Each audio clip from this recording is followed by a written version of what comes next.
Bonjour petits écrans lecteurs, on se retrouve aujourd'hui pour une vidéo qui va aborder un auteur que j'apprécie beaucoup en fantasy, qui est assez fondateur et qui est à contre-courant de certains auteurs de fantasy fantastiques. Cette vidéo elle est en partenariat avec les éditions Gallimard Jeunesse que je remercie pour m'avoir fait confiance pour parler de ce livre. Aujourd'hui je vous parle du premier tome de La Poussière de Philippe Pullman.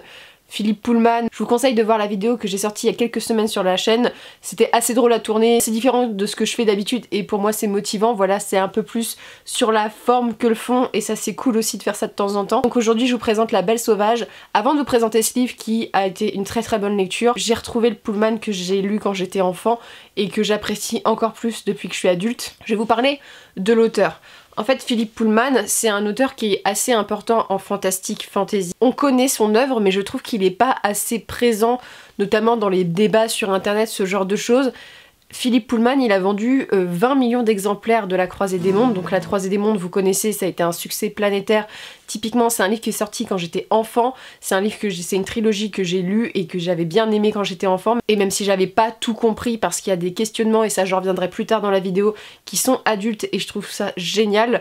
Et donc La Croisée du Monde, vous avez peut-être vu les adaptations. Il y a un premier film qui est sorti avec Nicole Kidman. Et il y a une série qui est sortie il y a quelques mois, je l'ai pas encore vue, mais je compte la voir et pour ça je vais relire La Croisée des Mondes. C'est une série que j'ai envie de relire. Malheureusement, vous savez, j'ai vendu des livres quand j'étais plus ou moins jeune pour faire un petit peu d'argent et acheter d'autres livres. Et ces livres font partie des livres que j'ai revendus ou que je donnais à des enfants de ma famille un peu plus jeunes, je ne sais plus. Mais en tout cas, je ne les ai plus en ma possession. Je vais me précipiter pour les relire assez vite parce que c'est vraiment une série qui est fondamentale. Philippe Pullman, c'est 20 millions d'exemplaires dans le monde entier, donc un succès planétaire en matière de livres, 2 millions de livres vendus en France, c'est hallucinant et c'est le premier auteur britannique qui a gagné un prix littéraire qui est un prix littéraire très prestigieux. C'est la première fois qu'un récit jeunesse gagnait ce prix, ce qui montre bien que La Croisée des Mondes et la trilogie de La Poussière, ça a une dimension assez différente de ce qu'on peut trouver en jeunesse habituellement.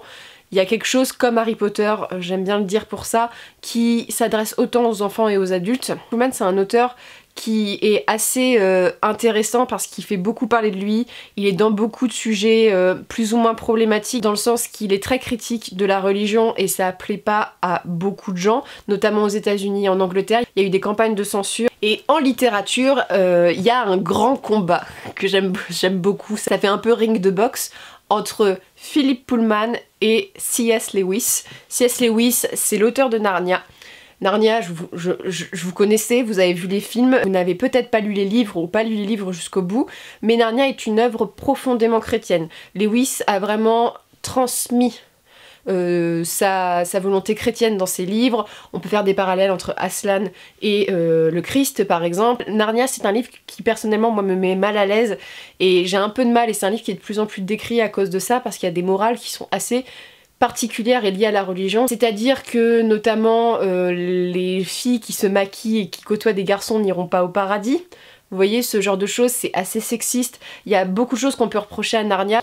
Avec La Croisée des Mondes et notamment la trilogie de La Poussière, ils s'opposent à ça. Ces deux grands opposés, même s'ils sont pas vraiment de la même époque, il y a quelques années qui les séparent quand même, on a tendance à les comparer parce que tous deux décident de mettre leur pensée et de traiter de la religion de façon drastiquement différente dans leurs récits et c'est, je trouve intéressant de lire les deux. Et il faut dire que Pullman ne mâche pas ses mots en disant que Lewis est raciste, sexiste, voilà, il y a un grand débat, il est pas gentil, voilà, avec Lewis. Pullman, il aimait tellement pas les écrits de Lewis qu'il a dit ça à son propos, je vous le lis.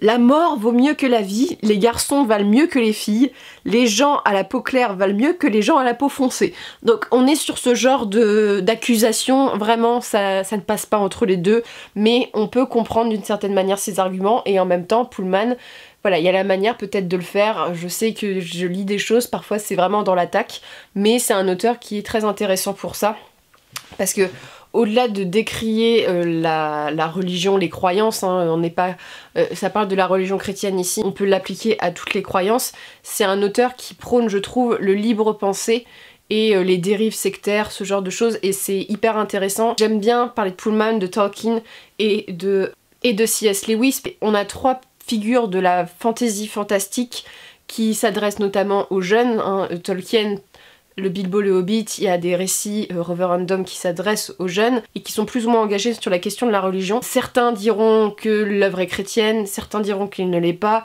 Je vous conseille Léo Caruter qui a fait un podcast sur France Culture sur la question. C'est plus compliqué que ça. Il y a Lewis qui clairement met ses opinions religieuses là-dedans, et ça a été une des raisons pour lesquelles Tolkien et Lewis, qui étaient très amis, ne se sont plus parlé pendant des années. Parce que Lewis reprochait à Tolkien de ne pas parler assez de la religion dans ses écrits, et Tolkien reprochait la même chose à Lewis dans l'autre sens. Ces trois auteurs que j'aime bien comparer, je trouve que c'est intéressant. Je suis pas là pour faire une biographie, mais un peu vous parler en fait de ces grands moments, et celui-ci est important. Je vous conseille une interview qu'il a donnée à la Grande Librairie qui est disponible sur YouTube, qui est très intéressante. Vraiment, c'est un auteur, c'est intéressant de l'écouter, vous n'êtes pas obligé de prendre tout ce qu'il dit en compte, mais c'est assez rare d'avoir un auteur qui s'implique autant au niveau des questions religieuses dans ses textes. Maintenant, on va passer au côté critique de La Belle Sauvage, de la trilogie de la poussière. Alors avant de passer sur le fond, je voudrais parler de la forme. C'est un format poche qui est sorti le 11 juin. Et le travail éditorial, c'est aussi mon métier, c'est pour ça que j'aime bien vous en parler, est vraiment fabuleux. Je me suis réintéressée à aux séries de Philippe Pullman à cause des nouvelles couvertures qui sont Mamma Mia, qui sont splendides. Franchement, il y a un travail. Le dessin d'Antoine Rozon est vraiment magnifique. En plus, il est très représentatif de ce qui se passe. Les couleurs, les dorures, les lettrines, il y a vraiment les détails des personnages, tu vois, des démons. C'est vraiment un travail que j'aime beaucoup. Il est vraiment très très beau. Donc ça, je tiens à dire parce que, mine de rien, on ne juge pas un livre à sa couverture, mais ça y contribue aussi. Et pour ma part, je trouve que c'est vraiment une réussite quant à l'esthétique du livre. Ensuite, on passe au fond. Alors, de quoi ça parle? C'est une histoire... Vous pouvez très bien le lire sans avoir lu La Croisée des Mondes. Vraiment, parce que ça se passe 10 ans avant. Vous pouvez le lire parce que chronologiquement ça pose pas de problème et qu'à la compréhension ça pose pas de problème. C'est l'histoire du jeune Malcolm. Alors Malcolm, il travaille dans une auberge avec ses parents qui tombe tout d'un coup sur une lettre, sur un mot où il y a le nom poussière. C'est assez mystérieux et il va découvrir qu'il y a un réseau de résistance qui se met en place. Il faut savoir que ce monde, alors c'est du fantastique, ça se passe dans notre monde, ça se passe en Angleterre et particulièrement Oxford, Londres, bref, des coins que j'adore de l'Angleterre. Et ce monde, il est en même temps fantastique, c'est-à-dire que les humains sont liés à des démons, des daemons, des démons qui prennent une forme particulière quand les humains grandissent. C'est-à-dire que ces petits démons qui les accompagnent depuis la naissance sont des animaux, mais ces animaux, quand ils sont enfants, ils n'arrêtent pas de changer, et jusqu'au jour où ils se fixent en étant adultes. Il y a la poussière, que vous allez en apprendre aussi beaucoup plus dans La Croisée des Mondes ensuite, et notamment une espèce d'institution religieuse qui est très présente et qui grossit, on va dire, dans le livre, et c'est très intéressant, le contenu est vraiment très intéressant. Et on suit un autre pan de l'histoire, la petite Lyra, donc un personnage que vous allez retrouver dans La Croisée des Mondes, vient de naître. C'est la fille du Lord Astiel et d'un autre personnage féminin. Elle est placée dans un institut parce que cet enfant est un peu la clé de l'histoire d'une certaine manière, et Malcolm va devoir la protéger. Vous allez savoir comment, mais voilà. La Belle Sauvage, c'est un super nom qui a été choisi pour le livre. Vraiment, ça m'a beaucoup plu. Je trouve que le nom est très bien choisi, c'est poétique, c'est beau. On retrouve des personnages de La Croisée des Mondes, on les approfondit, on sait beaucoup plus. C'est comme un préquel. Et en même temps, quand tu l'as pas lu, ce qui est intéressant, c'est que ça t'introduit plein de personnages et que t'as tellement envie d'en savoir plus. Donc vraiment, pour ceux qui n'ont pas lu, ça correspond, et ceux qui ont lu La Croisée des Mondes, ça enrichit le monde et c'est hyper intéressant. Je pense notamment au personnage de Lyra, qui est un bébé alors qu'on la suit un peu plus vieille dans La Croisée des Mondes, et pour moi ça m'a touchée. J'étais vraiment revenue, tu sais, dans le monde un peu enfantin. C'est assez drôle, mais ça m'a vraiment touchée de la retrouver, de retrouver des personnages. Parce que clairement on a été dans une lecture que j'ai adorée, vraiment. Le seul fait que ça soit pas un coup de cœur, c'est parce que c'est de la jeunesse et que, comme vous savez, je lis beaucoup de fantasy adulte et que moi j'aime bien quand c'est sanglant, quand on a un développement d'univers beaucoup plus poussé, mais pour la jeunesse c'est vraiment très très bien. Le livre est à partir de 10 ans. Ce que j'ai aimé, c'est la construction de l'univers qui est sombre, fantastique.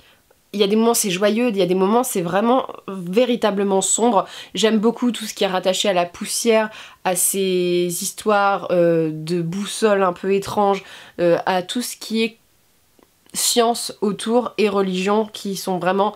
J'ai vraiment aimé en fait tout ce qui est construit autour de l'univers. J'aime beaucoup le côté fantastique avec les petits personnages qui sont les démons. Je trouve ça vraiment brillant l'idée qu'on a un personnage un peu comme un ange gardien qui nous protège et que ce personnage quand on est adulte se fixe et comme on est enfant on est capable de changer, on évolue, on grandit, il bouge et je trouve que c'est une jolie métaphore du fait que quand on est enfant on assimile plein de choses et que quand on est adulte on est plus sur ses convictions et qu'enfant on apprend plein de choses, on ne sait pas encore qui on est et c'est vraiment très mignon. J'aime beaucoup la façon dont c'était fait, c'est quelque chose qui m'avait déjà plu dans La Croisée des Mondes.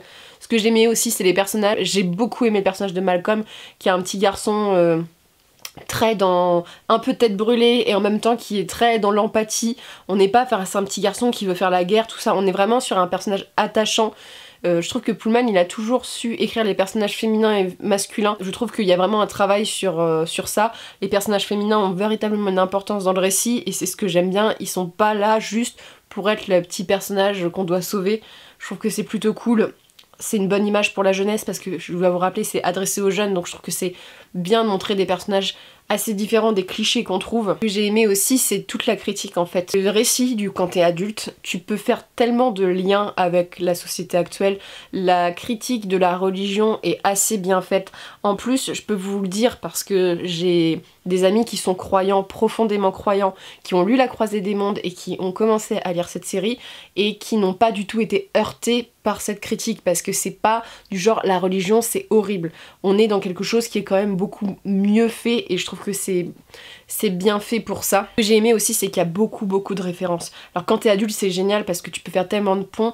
Il y a un moment dans l'histoire, alors je vous spoil pas, mais il y a une espèce d'insigne que mettent une certaine population sur leur corps. Est-ce que je dois vous faire un dessin de quoi c'est sûrement inspiré? Je ne pense pas.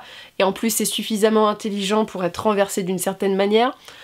Il y a un mythe, alors je pense, alors c'est peut-être moi qui ai fait une lecture littéraire, mais il y a un personnage qui est clairement inspiré de Circé, donc du mythe d'Ulysse. Il y a vraiment en plus des parallèles avec des fées, on a vraiment quelque chose de mythique qui se dégage et je trouve que tous ces clins d'œil sont super bien faits et en plus toi en tant que parent si tu fais lire ça à tes enfants tu peux lui expliquer après la lecture si vous l'avez lu ensemble ah bah il y a telle chose, bah ça c'est inspiré de l'histoire où les enfants bah ils vont découvrir aussi par exemple je pense à des collégiens ils ont peut-être lu Ulysse ils vont peut-être voir aussi ça et je trouve ça vraiment sympa ces clins d'œil là, moi j'ai vraiment adoré. Ça c'est peut-être le côté littéraire qui ressort mais pour moi ça a été vraiment super. Aussi toute une critique je trouve du colonialisme, clairement c'est très mis en avant donc ça je trouve ça brillant. Ce que j'aimais aussi c'est qu'on a beaucoup de personnages différents, d'âges différents aussi donc souvent tu sais en jeunesse on suit que des enfants, là les adultes ont aussi une importance et ce que je trouve bien c'est que les adultes ne traitent pas forcément les enfants comme des enfants. Ils les infantilisent pas, ils prennent en compte leurs pensées, leur façon de faire. Bref, c'est quelque chose d'important quand un enfant les aide, c'est pas quelque chose de inné ou acquis. Ils reconnaissent que l'enfant a fait quelque chose et ça je trouve ça hyper positif et vraiment très bien. En plus, ce récit c'est beaucoup un voyage sur l'eau, une fuite. Dans ma tête j'imaginais vraiment les choses et c'est quelque chose, il y a ce côté voyage que j'ai bien aimé, voyage initiatique mais aussi voyage géographique et les personnages que j'ai aimés aussi et je peux vous le dire ça c'est quand même assez hallucinant. Les deux personnages, Malcolm va être avec Alice un moment dans le récit et on n'est pas du tout dans le truc amoureux, tout ça. En fait les personnages ne sont pas du tout dans cette optique là, ils ont un objectif et c'est hyper crédible pour ça, il y a quelque chose à faire, on n'a pas le temps de papillonner et je trouve ça bien en fait. Il n'y a pas cette nécessité de forcément mettre une amourette dans le récit et c'est ce que j'ai aimé aussi, ça promet vraiment beaucoup de choses. J'ai hâte de lire la suite parce que voilà on arrive à une fin et t'es en mode oula et je trouve que pour les enfants c'est formidable. Personnellement si j'avais des enfants l'âge de 10 ans, c'est un livre que je ferais lire. Je sais que ma mère m'a fait lire À la croisée des mondes à cet âge-là. Je n'ai pas pu comprendre tout du récit, mais je sais que c'est un récit qui est resté pendant des années et qui reste gravé parce qu'il est vraiment particulier. Je trouve que c'est vraiment un monde qui est particulier en fantasy et en tant qu'adulte, moi j'ai pas du tout été en mode c'est un truc pour les gamins, tu vois. Vraiment j'étais en mode certes c'est de la jeunesse, ça se voit au style d'écriture, aux thématiques peut-être, aux personnages, mais il y a des choses qui sont hyper intéressantes donc Voilà, je pense que je peux pas vous en dire plus sur le récit parce que pour moi ça a été une très très belle découverte, que je vous le conseille. En plus je suis assez contente, il faut dire, que Gallimard me l'ait proposé parce que c'est un livre que j'avais quand même noté dans ma liste des livres à découvrir, hyper intéressant et voilà, donc je ne peux que vous le conseiller. N'hésitez pas à me dire si vous avez lu La Croisée des Mondes et bien sûr La Belle Sauvage, nouvelle trilogie, me donner votre avis, que ça soit positif ou négatif, qu'on débatte en commentaire. J'espère que ça vous a plu, n'hésitez pas à aller voir la petite vidéo que je vous ai dit qu'on a fait avec deux de mes amis pour le challenge Pullman, ça a été hyper intéressant. Et il y a un concours actuellement sur la page Instagram, donc si vous voulez gagner un exemplaire, vous savez où aller. Et sur ce, je vous souhaite comme d'habitude de très belles lectures et une très bonne journée.